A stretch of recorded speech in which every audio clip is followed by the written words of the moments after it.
Does extinction occur when we become extremely successful? It can be because we've done things that are extremely stupid and self-destructive to our own interests. Because Because this our is what definition of technology- success, our definition of success Exactly is to right. have more, isn't Exactly. it? Technology with forests. They have a tree puller now that goes into a forest and takes a tree out in 30 seconds, the size of this table. And so, to me, that's, as we become more successful, we're increasing the potential for And it is our extinction. definition of success because, Francis, you have some stories in one of your books about happiness and Right. where I just wanted to react to the we here. The we is problematic for me because we are not successful. This power concentrating crazy market, this peculiar idea that market driven by one rule, highest return to existing wealth, is going to bring outcomes that are good for all of us, is, as you described, crazy. So it's not the we, the generalized we, it's a minority of us. Think about our food system, this highly capital and chemical intensive, incredibly wasteful food system. And yet in the US, 1/2 of our children will be on food stamps at some point. 1/2. So it is not working. It is not working. We can't say, oh, we've been so successful. But it's the It's almost enormous worse than that. ignorance, though, isn't it? Because the vast majority of people have not taken the road yet that is governed by knowing a lot about where we should be going for our own personal health. And so all these kids will be on food, but they won't know, and their parents won't know why they're on food stamps, or why they're malnourished, or why they're becoming obese. That level of ignorance still exists. Even if they're smart. I was just on the island of Yap. Let me pull something out. In Where is Micronesia, that? in Okay. We were going to Micronesia in the northern Pacific. And we were actually doing some work on birds, but we stopped because the guide we had wanted to go into a bodega, a small grocery store, to buy something. He had to get something. And I walked through that store, and I could literally not find a single product I would eat. In other words, there was Fruity Duty cereal with super fruity next to even more sugar cereal, a lot of canned goods loaded with sodium. I mean, the sort of thing that none of us would touch. But if you were in that group, you couldn't buy. Yes. They can't grow enough food for themselves now because there are too many people. But you can't buy anything that any of us would eat. Back to population control. Well, it's a form of population control because they all get obese, they get diabetes. I want to go back to what you said, though, because, and I know, John, you probably want to, with your work with climate change, that you might want to respond, pitch but in on that. you're painting an optimistic, your father was I'm right, just saying, I optimistic, guess- a picture of climate change. Give us the I balance. guess it was warmer 120,000 years ago than it was today. Of It course, there was were no a humans. little bit. or And the by the humans were less. mid-century, under current trends of burning fossil fuels, we will be several degrees hotter than it was 120,000 years ago. And when it got hot 120,000 years ago, it took about 12,000 years to get there. And over 12,000 years of warming, species can adapt. They can migrate, they can do all kinds of things. We're creating even more warming in a mere 100 years. And that is something that biodiversity will not adapt to. Yes. Well, yeah, as you said, the people are the reason for the extinction. I don't know if it's the climate. Is it? I mean, is so to speak. Climate alone is not yet as big a contributor to extinction as land use. Yeah. The biggest contributor is the draining of swamps, the clearing of forests. Yeah. But by the end of this century, all the scientific studies, and I've been involved in some of these, they all point to the fact that climate change will be at least as big, if not bigger driver, even than land use. And the projections are that we will increase extinction rates 1,000-fold or more. Of course, they interact because land use creates barriers that will not allow the Yeah. species that migrated 125,000 Well, years ago. that's- yeah. They got to migrate through Yeah. New York City, and it turns out to be And tough. climate change will force all of us us. into even more destructive land use practices because some of our best agricultural land won't have water supplies and will be turning to other kinds of habitats, perhaps Siberia, for agriculture. Now I have to sound like Francis and say I object to how the term land use too, because of course it's the use of the seas. We've got dolphins who are seas. deaf. Good It's point. the use of the air. We've got birds who can't sing their mating calls because of traffic noise and other noise pollution. So it's really human decimation of the whole natural world. Well, yeah, Good point. I would argue that here in Santa Monica we have a group called Heal the Bay that's actually been responsible for cleaning up the water here. The dolphins are. Wait, when you say cleaning up, it's gotten cleaner, but it's not Yeah. cleaned up. No, well, Degree. so they spent $9 million on a SMRF, a Santa Monica Urban Runoff Center, which actually passes through about 500,000 gallons of dry runoff every day. But still, everything's moving forward in the wrong direction. Well, I think that's moving forward in the right direction if you're lessening the Do you impact. think, What though, about that the the acidity other... of the water in the ocean here? Pardon? What about The the acidity acidity. of the ocean water? Well, here? I'll say for having about 15 million people here who weren't here about 50 years ago, I think, well, I mean, I don't notice the acidity when I swim in it. You have a very good point. I think one of the biggest issues is actually, the increase of mercury content in the water and how that Well, but I mean, bioaccumulates with fish. one of the problems with a lot of the geoengineering solutions of the climate problem is they deal with the amount of sunlight. They attempt to deal with the amount of sunlight coming in. They're, in my view, all of them insane.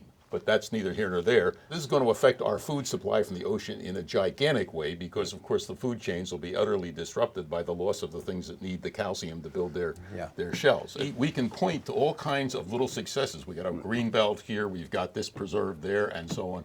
Overall, the whole system is running towards the drain. Everybody can I mean understand this this from most modern. respectfully. No. Yeah. Or so let me. If I have to teach a class of students, I can just tell them it's all over, right? Or I can say no, that you no. have 100 students and you each do something good, and that cumulative impact is. And I see what you're saying. It's like there are. Tell them not to have more than one kid. Yeah. Yeah. Well, no. That's They all say no we vacancy. We do that. They don't leave his class without saying no vacancy. Is that correct? That's correct. That's correct. Which is a film on But you did say overpopulation. something. You did say something, and you said when acidity was brought up, you said something that to me was so telling about all of us and how we've been brought up to think. And you said, when I go swimming, I don't notice the acidity. All right, then, we're not home free. Right, This is this back to us again is I don't notice it, but look at all the bad things that are happening. So I know you have the most magnificent rose-colored glasses. You didn't get them from your dad. But I believe that we do need to tell people we've got a crisis. Right. The earth is in crisis. Absolutely. The animals are being decimated, and we have to stop thinking it's us, and we have to start thinking this is the interconnectedness. We have got to reduce overpopulation. We've got to reduce water consumption. We've got to turn vegan and vegetarian. We've got to take steps because we are powerful, But give and him if we some, lead give him the some way, credit. He's in an area where he is able No to show us the disrespect to level him. of the crisis with technologies that we couldn't have used 50 years ago. Yeah. And yet you're so optimistic. Do I you think feel what that I like what is is when you wrong guys with when you? you give solutions. This is fabulous. Like Yeah. that really pushes people forward, and people are looking for that type I of agree. guidance. But they Yeah. have to be And we're gonna motivated, get to and that. I think if we keep telling them, well, look, it was worse so many years ago. You look back to another time, then people think, well, it'll be all right, and that's when we get the climate change deniers who say, well, I just heard that actually it was worse before. We have nothing to worry about, and there is progress, and I do think that we have to, rightly so, put a fire in people's spirits and make them get on with it and do something very drastic. Okay, the one thing that I would advise everybody in this country to do is educate yourself about science, especially science of global warming, and then vote for politicians who are at least as educated as you've become. I think it's an excellent example. I would say, using an example, something like the Montreal Protocol, which looked to reduce ozone. Obviously, this was something you can't see. It was a very big issue, but I think as a group, meaning the United Nations and the world, we were actually able to tackle a problem that seemed almost impossible to deal with, and I think we've made progress. Well, there are so many environmentally wonderful things that we can do, but we can't wait for corporations. So I would say take individual action. Everyone eats, so look at what's on our own plates and get away from what is the most polluting, environmentally destructive habit we have, and that's eating animals. Go vegan. Actually, the most successful thing you can do is make love often, enjoy it a great deal, and stop at a maximum of 2 children, hopefully just 1. Then America can set a standard for the world instead of being the most overpopulated nation and setting a very bad example. Make love often. I'm going to remember that. That was excellent. I don't like to think of myself as an optimist, but a possibilist, meaning that I don't know, but I really think it's possible that we can do this. And so I think that we have to look for what works and then ask why. Okay, why is reforestation happening in Costa Rica, for example?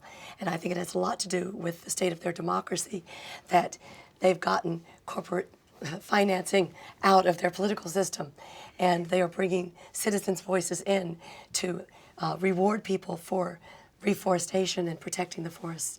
So what can we learn from these examples of possibility? And I think the main thing we learn about our own country is that we can reclaim our democracy by getting money out of our system. And there are important legislation right now that would help in that, to remove, to allow anyone to run for office for Congress without corporate money. And that is essential to addressing climate change. Bob? Well, one of the positive realities in Los Angeles is that through catalytic converters and the controls that have been instituted to keep pollutants out of the air, we can now look at our mountains, and so that's a very positive sign. But what would you say, what would be the one piece of advice that you'd give somebody if they want to help We the need planet? to internalize the cost in our own lives, the way in which we consume, so that we consume less. We drive hybrid cars. We use offsets. We increase the capacity of our lives to be simpler. We become more self-reliant, and we create the skills so that when the world falls apart, we have the capacity to live a lifestyle and work with a livelihood that is much simpler than what we have today. And when we lived in Iran for 6 years, you realize that, or we lived in Bangladesh, you live a very, very simple life. And it's very simple to get to that life very fast.